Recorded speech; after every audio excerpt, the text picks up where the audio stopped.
미국이 드디어 독일에서 주동미군을 철수한다고 이야기하였습니다. 그 이유는 최근 이란과의 전쟁에서 미국을 돕지 않았다는 이유였는데요. 트럼프는 대한민국을 향해서도 이런 소리를 하였습니다. Let South Korea, who is not helpful to us, by the way, let South Korea, we only have 45,000 soldiers in harm's way over there right next to a nuclear force. 이렇게 국제정서가 불안정한 상황에 쿠팡 김범석을 미국과 이간질을 시키기까지 하며 다음 미군 철수는 대한민국이라는 이야기가 미국 의회에서 돌고 있습니다. 정말 주한미군이 독일에서처럼 대한민국에서 철수하는지, 만약에 철수를 한다면 대한민국은 정말 위험해질까요? 대한민국 국민들만 모르며 이제 미국도 대한민국을 무시할 수 없는 비밀에 대해 알아보겠습니다. 시작 전 구독과 좋아요 꼭 부탁드립니다. 지금 이 순간 전 세계 안보 지형이 흔들리고 있습니다. 독일에서 미군 병력이 빠져나가고 있고 나토 동맹 70년의 균열이 가시화되고 있습니다. 그리고 이 충격은 태평양을 건너 한반도로 향하고 있습니다. 한국도 예외가 아니라는 경고가 울리기 시작한 겁니다. 그런데 여기서 우리는 정말 중요한 질문을 하나 해야 합니다. 지금의 대한민국이 과연 그 협박이 통할 나라인가 하는 겁니다. 오늘 이 영상에서 여러분은 충격적인 수치와 기록들을 보게 될 것입니다. 세계가 한국을 얕보았다가 직접 눈으로 확인하고 말을 잃는 그 순간들을 여러분과 함께 살펴볼 것입니다. 그리고 마지막에는 지금껏 한 번도 공개적으로 이야기되지 않았던 대한민국의 진짜 전략 자산이 드러납니다. 지난 2026년 5월 1일 미국 국방부는 공식 발표를 통해 독일에 주둔 중인 미군 병력 약 5,000명을 향후 6개월에서 12개월 이내에 철수하겠다고 밝혔습니다. 그리고 불과 하루 뒤 도널드 트럼프 대통령은 플로리다에서 기자들 앞에 서서 이렇게 말했습니다. 5,000명보다 훨씬 더 많이 줄일 것이다. 구체적인 이유는 밝히지 않은 채 말입니다. 이 발언이 터지자 유럽 전체가 술렁였습니다. 우크라이나 전쟁이 5년째로 접어든 이 시점에 미군이 유럽에서 발을 빼겠다는 선언은 나토의 존재, 의미 자체를 뒤흔드는 발언이었기 때문입니다. 미국 공화당의 로저 위커 상원 군사위원장조차 이것은 블라디미르 푸틴에게 잘못된 신호를 보내는 것이라며 이례적으로 자당 대통령을 비판하고 나섰습니다.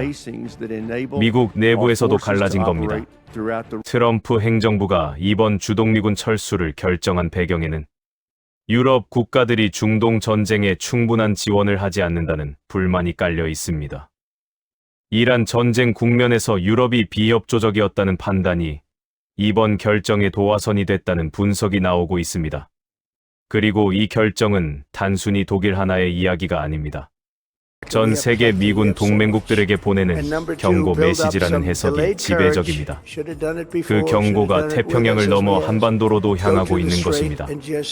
이미 한미 사이에서는 주한미군의 역할과 책임 재조정을 논의하는 소위 동맹 현대화 협의가 진행 중입니다. 방위비 분담금 협상과 작전 통제권 전환 시기를 둘러싼 신경전도 수면 아래에서 끓어오르고 있습니다. 트럼프 대통령은 과거부터 한국을 안보 무임승차국으로 지목해왔고 방위비 문제를 관세 협상과 묶어 압박하겠다는 뜻도 밝힌 바 있습니다. 그런데 지금 이 시점에서 우리가 주목해야 할 사실이 있습니다. 미국 내부에서 한국을 독일과 동일한 방식으로 대하지 않는 움직임이 동시에 나타나고 있다는 것입니다. 브런슨 주한미군 사령관은 청문회에서 한국을 미국의 지역, 군수 지원 거점으로 만들자는 구상을 공개적으로 제안했습니다. 세계 최고 수준의 방위 산업 능력을 가진 한국이 미군의 정비와 보급을 맡아야 한다는 주장이었습니다. 그렇다면 왜 한국만 이런 이야기가 나오는 것일까요? 그 이유가 지금부터 본격적으로 시작됩니다. 잠깐 멈추고 생각해 보겠습니다. 많은 사람들이 대한민국 군사력을 이야기할 때 그냥 미국에 의존하는 나라 정도로 이해합니다. 한국 전쟁 때 미군이 와서 지켜줬고 지금도 주한미군이 있으니까 한국은 스스로 강하지 않아도 된다는 인식이 깔려 있는 것이죠. 그런데 이 인식이 얼마나 사실과 다른지를 보여주는 수치들이 있습니다. 글로벌 파이어파워라는 기관이 145개국의 군사력을 60가지 이상의 항목으로 평가해 매년 순위를 발표합니다. 2025년과 2026년 이 기관의 발표에서 대한민국은 세계 5위를 3년 연속 유지했습니다. 1위 미국, 2위 러시아, 3위 중국, 4위 인도, 그리고 5위 대한민국입니다. 영국이 6위, 프랑스가 7위, 일본이 8위입니다. 유엔 안보리 상임위 사국인 영국과 프랑스보다 대한민국이 앞서 있는 겁니다. 이 순위가 단순한 숫자 노름이 아니라는 사실은 구체적인 전력 비교를 보면 더 명확해집니다. 유럽에는 영국, 프랑스, 이탈리아, 독일, 이른바 빅사라고 불리는 군사 강국들이 있습니다. 이 나라들이 보유한 최신 3세대 전차를 다 합쳐도 대략 1,000대 수준입니다. 그런데 대한민국이 보유한 3세대 이상 전차는 K1A1과 K2를 합쳐 거의 2,000대에 달합니다. 국토 면적이 유럽의 수십 분의 1에 불과한 나라가 유럽 4개 강국을 합친 것보다 2배 가까운 최신 전차 전력을 보유하고 있다는 사실은 많은 사람들이 이 수치를 처음 접했을 때 선뜻 믿지 못하는 대목입니다. 자주포 분야를 보면 더 충격적입니다. 우크라이나 전선에서 가장 결정적인 역할을 하고 있는 것은 드론이나 인공지능이 아니라 포병이라는 사실이 이번 전쟁을 통해 다시 한번 입증됐습니다. 하루에 포를 얼마나 쏠 수 있느냐가 전쟁의 판도를 결정하는 겁니다. 대한민국은 155mm 자주포만 2,000문에서 2,300문을 보유하고 있습니다. 미국은 약 1,700문, 유럽의 빅사를 다 합쳐도 400문이 채 되지 않습니다. 우리가 더 많습니다. 이 숫자를 처음 들었을 때 과연 얼마나 많은 사람이 믿을 수 있을까요? 한국의 국방비는 2023년 기준으로 약 479억 달러로 세계 11위 규모입니다. 그런데 더 중요한 건 국내 총생산 대비 국방비 비중이 2.8%라는 점입니다. 중국이 1.7%, 일본이 1.2%인 것과 비교하면 한국이 얼마나 진지하게 자국 방어에 투자하고 있는지를 알 수 있습니다. 이게 바로 한국의 군사력이 숫자로만 끝나지 않는 이유입니다. 기술력과 산업 기반이 뒷받침되는 실전 전력이기 때문입니다. 세계가 의심하기 시작하다. 물론 처음부터 세계가 이 숫자를 순순히 받아들인 건 아니었습니다. 전차가 2,000대라고 어떻게 믿겠어요? 자주포가 미국보다 많다고 진짜 그게 가능해요? 방산 수출을 폴란드가 했다고 하는데 정말 품질이 검증된 거야? 이런 의심들이 따라붙었습니다. 특히 방공 미사일 분야에서 한국의 주장은 처음에 많은 나라들의 회의적인 시선을 받았습니다. 방공 미사일은 군사 기술 가운데 가장 개발하기 어려운 분야 중 하나입니다. 하늘에서 날아오는 미사일을 또 다른 미사일로 맞추는 기술인데 흔히 총알로 총알을 맞추는 것에 비유하기도 합니다. 미국의 패트리어트가 1980년대에 개발되어 걸프전을 거치고 수십 년의 실전 개량 끝에 현재 95%대의 요격률을 보여주고 있습니다. 수십 년이 걸린 겁니다. 한국이 독자 개발한 천궁이는 중거리 방공 미사일입니다. 아랍에미리트에 수출된 이 미사일 체계가 실전에서 처음 운용되었을 때 전 세계 방위산업 전문가들이 지켜보고 있었습니다. 과연 한국제 방공 미사일이 실전에서 얼마나 통할 것인지를 확인하고 싶었던 거죠. 그리고 결과는 96%의 요격률이었습니다. 미국이 패트리어트로 수십 년에 걸쳐 달성한 수준을 한국은 데뷔전에서 한 번에 기록한 겁니다. 그것도 가격은 패트리어트의 4분의 1 수준으로. 이 결과가 발표됐을 때 일본의 요미우리 신문은 천궁이가 아랍에미리트의 원유 우선 공급 결정에서 결정적 요인이 됐다는 내용의 기사를 썼습니다. 무기 성능이 석유 거래에까지 영향을 미친 것입니다. 군사력이 단순히 싸움을 위한 것이 아니라 외교와 경제의 카드가 된다는 사실을 한국이 보여준 겁니다. 폴란드는 한국과의 방산 계약에서 K2 전차와 K9 자주포를 대량으로 구매하면서 세계를 놀라게 했습니다. 이 계약이 성사된 배경에는 납기 문제가 있습니다. 미국산 패트리어트는 지금 주문해도 5년에서 10년은 기다려야 합니다. 토마호크 순항미사일도 일본에 팔기로 했다가 재고가 없어서 기다려달라는 말이 나올 정도입니다. 그런데 한국은 주문하면 1년 안에 납품합니다. 가격은 비슷하거나 저렴하고 기술 이전도 해줍니다. 이게 한국 방산이 세계 시장을 잠식하는 실질적인 이유입니다. 자, 이제부터가 진짜 핵심입니다.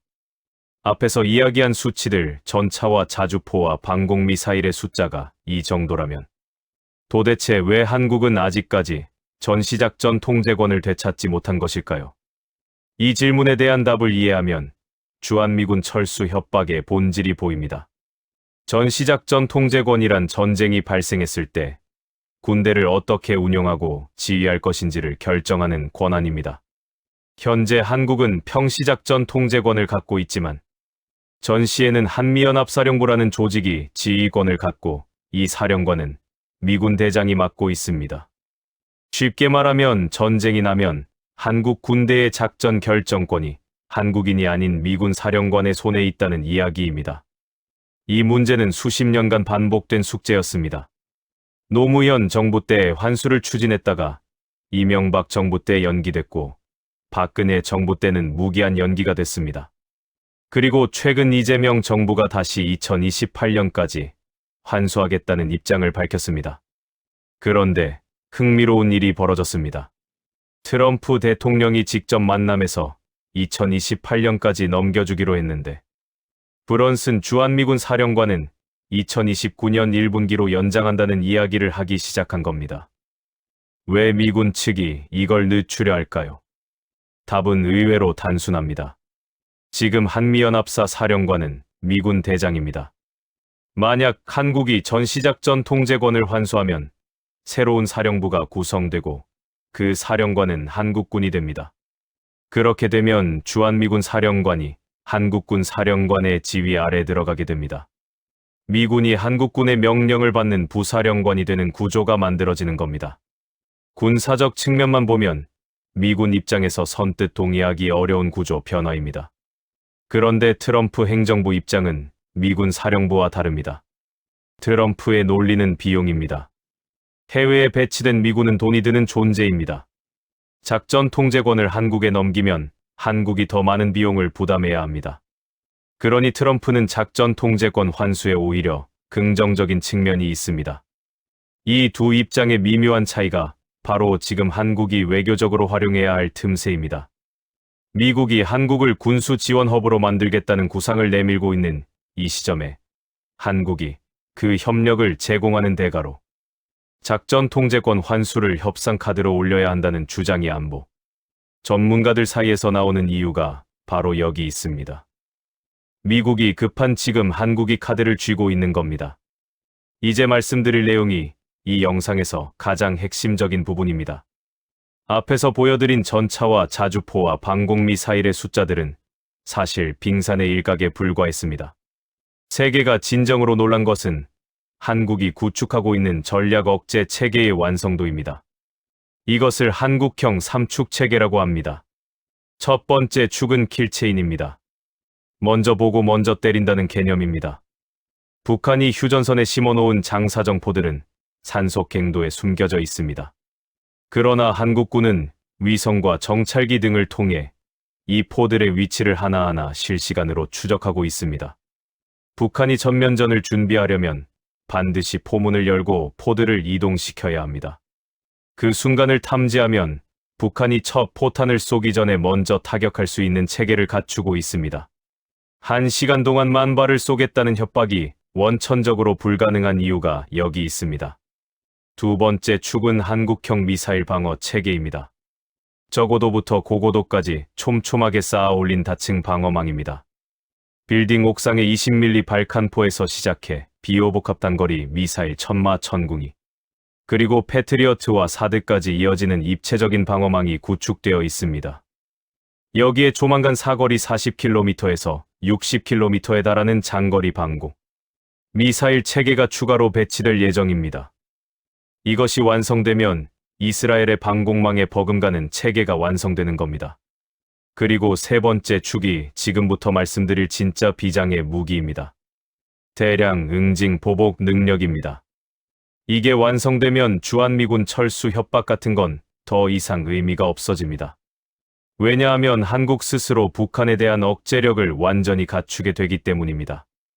2024년 말부터 실전 배치가 시작된 현무호 탄도미사일이 있습니다. 이 미사일의 탄두 무게만 9톤에 달합니다. 세계 최대급 재래식 탄두입니다. 초고속으로 지면에 충돌하면서 지하 깊숙이 파고 들어가 폭발합니다. 지하 핵심 시설을 직접 타격할 수 있는 능력입니다. 초도 물량이 약 200발로 알려져 있으며 수십 발을 동시에 발사하는 능력을 확보하는 것이 한국군의 목표입니다. 수십 발이 동시에 날아간다면 어떤 결과가 나올지는 설명이 필요 없을 것입니다. 여기서 끝이 아닙니다. 장보고세 배치 잠수함은 수중에서 순항미사일을 10발 동시에 발사할 수 있습니다. 동해 바닥에서 잠수함이 숨어 있다가 10발을 동시에 쏘는 겁니다. 아무도 잡을 수 없습니다. 바다 속에 있으니까요. 이것이 한국의 두 번째 공격 수단입니다. 다연장 로켓 천무는 폴란드에도 수출된 전력으로 강철비라는 표현이 어울리는 광범위 화력 체계입니다. 여기에 한국형 극초음속 무기 개발까지 진행 중입니다. 세계의 언론과 전문가들이 이 체계들을 하나씩 확인하기 시작하면서 반응이 달라지기 시작했습니다.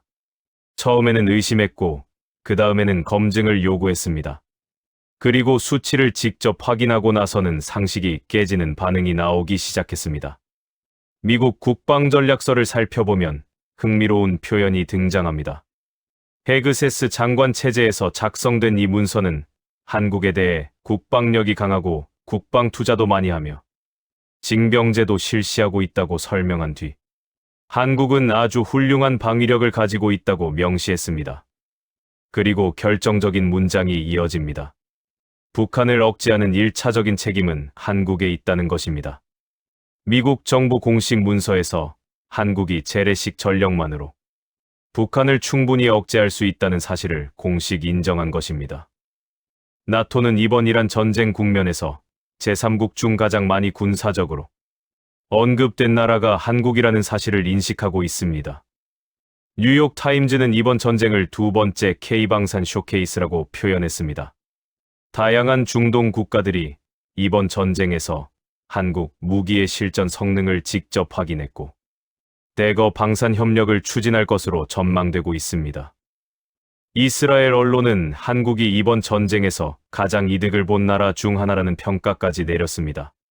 나토 내부에서는 미국이 빠진 자리를 누군가가 채워야 하는데 현재 전 세계에서 민주주의 진영 군사 파워가 가장 강한 나라가 대한민국이라는 인식이 형성되고 있습니다. 나토가 한국에 러브콜을 보내고 있다는 표현이 과장이 아닌 상황입니다.